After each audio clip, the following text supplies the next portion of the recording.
Hello friends, আজকে চলে এসেছি একটা নতুন রেসিপি নিয়ে, সেটা হলো পিৎজা।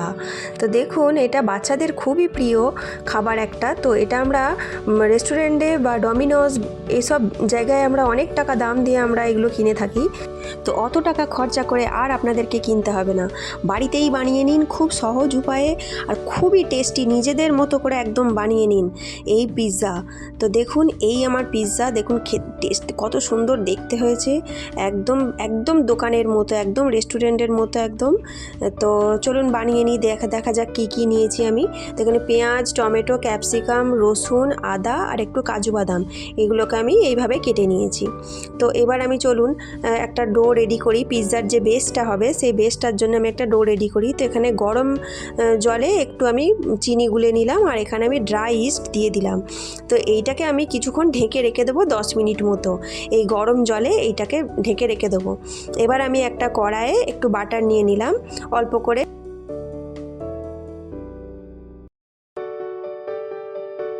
বাটারটা মেল্ট হওয়ার আগেই এখানে কটার আমি রসুন দিয়ে দিলাম, তারপরেই আদাগুলো দিয়ে দিলাম। একটু ওয়েট করবেন না, একদম পরপর সব দিয়ে দেবেন।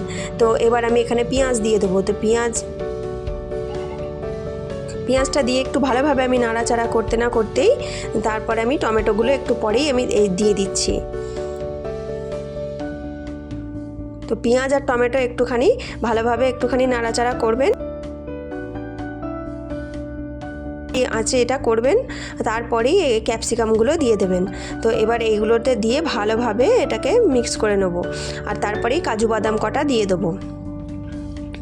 তো এইভাবে ভালোভাবে একটু আঁচটাকে একটুখানি বাড়িয়ে দিয়ে এটাকে ভালোভাবে ভেজে নেব। তারপরে একটু স্বাদ মতো নুন দিয়ে দিলাম এর মধ্যে।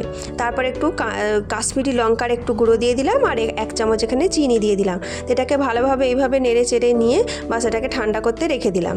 তারপরে এখানে দেখুন, আমি ময়দা নিয়ে নিয়েছি।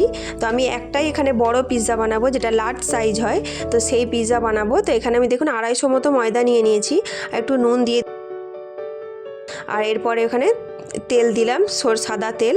তো সাদা তেলটাকে দিয়ে আমি ভালোভাবে একটুখানি, খুব বেশি না, অল্প করেই দিয়ে একটু ভালোভাবে আমি মিক্সড করে নিচ্ছি।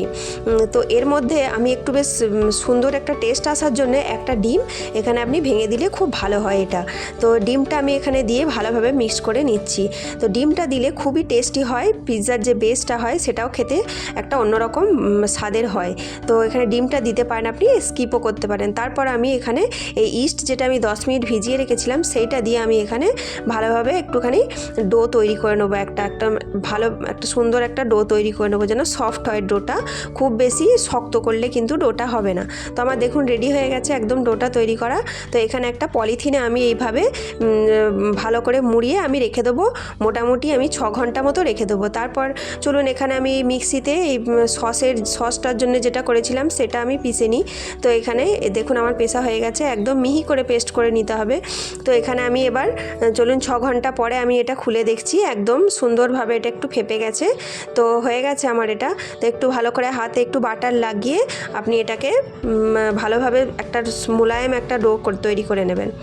দেখুন আমি হাতে একটু বাটার লাগিয়ে নিচ্ছি, যে হাতে চিপকে যাচ্ছে, যার জন্য হাতে একটু বাটার লাগিয়েছি। তো এই বাটার লাগিয়ে আপনি হাতে ভালো করে করে নেবেন। তারপরে এখানে তাওয়াটাকে একদম অল্প গরম করে এর মধ্যেও আমি বাটারটা দিয়ে নিলাম। তো বাটারটা আমি হাতে করেই দিচ্ছি, ব্রাশ করেও দিতে পারেন, হাতের বিকল্প আর কিছু হয় না। তো এইবার দেখুন এই ডোটা আমি দিয়ে এখানে হাত দিয়ে এভাবে চেপে চেপে খুব ভালোভাবে আস্তে আস্তে যেন সব দিকটা সমানভাবে যেন হয়, কোনো দিকটা মোটা কোনো দিকটা পাতলা এইভাবে না হয়ে যেন সব পুরো ডোটাই যেন ভালোভাবে চারিদিকটা যেন সমানভাবে হয়। তো সেটা খেয়াল রাখবেন। তো এইভাবে হাত দিয়ে চেপে চেপে গোটা তাওয়াটা দিয়ে আমি করে নেব, একদম চেপে চেপে ভালোভাবে। এই যে বাইরের দিকটা একটু, সাইড দিকটা একটু মোটা থাকবে, আর মাঝখানটা দেখুন এইভাবে আমি গর্ত মতো করে নেব। তো মাঝখানটা একটু মোটা হয়েছে, যার জন্য মাঝখানটা একটু চেপে দিচ্ছি। তো আমার এটা হয়ে গেল, তাওয়ার সাইজ একদম করে নিলাম। এবার একটা কাঁটা চামচ দিয়ে আমি এটাকে ফুটো ফুটো এইভাবে করে নেব, কারণ রুটিটা যাতে না ফোলে। এই রুটি তো ফুললে হবে না, এটা যাতে না ফোলে বলে পিৎজার বেসটা, সেই জন্যই ফুটোগুলো আমি করে নিলাম। তারপর তাওয়ায় চাপিয়ে দিলাম, 10 মিনিট একদম লো আঁচে এটাকে আমি করতে দিলাম। তো চলুন চিজটা রেডি করে নিই। তো চিজটা দেখুন এখানে আমি ব্রিটানিয়ার মজরেলা চিজ নিয়েছি। তো চিজের প্যাকেটিংটা প্রথমে দেখে খুব রাগ হচ্ছিল, তারপর বুঝলাম যে না, এটা ভালোই করেছে, কেননা ডেটটা ওই গায়েই লেখা থাকে। তো অনেকে এখন ফ্রড হয়েছে, তো তারা কি করে ওই চিজের কোটোটা ইয়েটা বার করে দিয়ে অন্য নতুন কারেন্ট ডেটের দিয়ে দেয়। তো এটা তারপরে চিন্তা করে খুব ভালো লাগলো যে না, এটা ফ্রডের কোনো ইয়ে নেই, বাচ্চা খাবে। তো দেখুন এই হলো চিজটা, ব্রিটানিয়ার চিজ নিয়েছি, আমুলেরও চিজ নিতে পারেন বা কিউবও নিতে পারেন, এটা আমি এরকম চিজটা নিয়েছি। তো চলুন দেখি, আমার 10 মিনিট হয়ে গেছে। তো একদম পারফেক্টভাবে এটা আমার রেডি হয়ে গেছে। তো তাওয়া থেকে এটা আমি উঠিয়ে একটা প্লেটের মধ্যে আমি নিয়ে নিচ্ছি। তো এবার আমি চলুন সেই সসটা যেটা আমি বানিয়ে রেখেছিলাম, সেই সসটা এর মধ্যে একদম ভরপুরভাবে দিয়ে দেবেন। যত বেশি দেবেন তত বেশি টেস্ট হবে এটার মধ্যে। তো এটা আপনি এইভাবে ভালোভাবে 2-3 চামচ মতো ভালো করে পুরো পিৎজার পুরো ব্রেডটাতে আপনি একদম মাখিয়ে নেবেন এটার মধ্যে ভালোভাবে। এই সসটা আমি বেশি করেই বানিয়ে রেখেছি, কারণ পরের দিন আবার যদি আমার মেয়ে খাবো বলে তখন আবার তৈরি করতে হবে না, তাই একটু বেশি করেই বানিয়ে নিয়েছি। তো এই সসটা লাগানোর পর আমি অল্প করে চিজ এর ওপরে দিয়ে দেবো প্রথমে।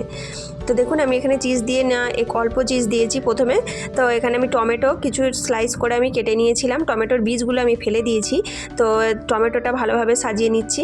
তারপরে এখানে পেঁয়াজের কিছু কুচি, আপনি এগুলো যে কোনোভাবে কাটতে পারেন, ছোটো করেও কাটতে পারেন, এভাবে লম্বা লম্বা করেও কাটতে পারেন, যেমন আপনার খেতে ইচ্ছা যাবে সেরকমই কাটবেন। তো এটা আপনি যেমনভাবে ডেকোরেট করবেন, তাড়াতাড়ি থাকলে এরকম, আমি তো হিজিবিজি করেই দিয়ে দিচ্ছি, আপনারা চাইলে একটু ভালোভাবে সুন্দর করে সাজিয়ে দিতে পারেন। তারপর ক্যাপসিকামগুলো আমি এরকম ছোটো ছোটো টুকরো করে নিয়েছি, ক্যাপসিকামগুলো আমি এর ওপরে দিয়ে দিলাম আলোক আলোক করে। তারপরে আমি এখানে চিজটা আমি ভালোভাবে এবার গ্রেট করে দিয়ে দেবো। তো এখানে আমি চিজটা দিয়ে দিচ্ছি ভালো করে সুন্দর করে, যতটা চিজ আপনি চাইবেন দিতে ততটাই আপনি দিতে পারেন।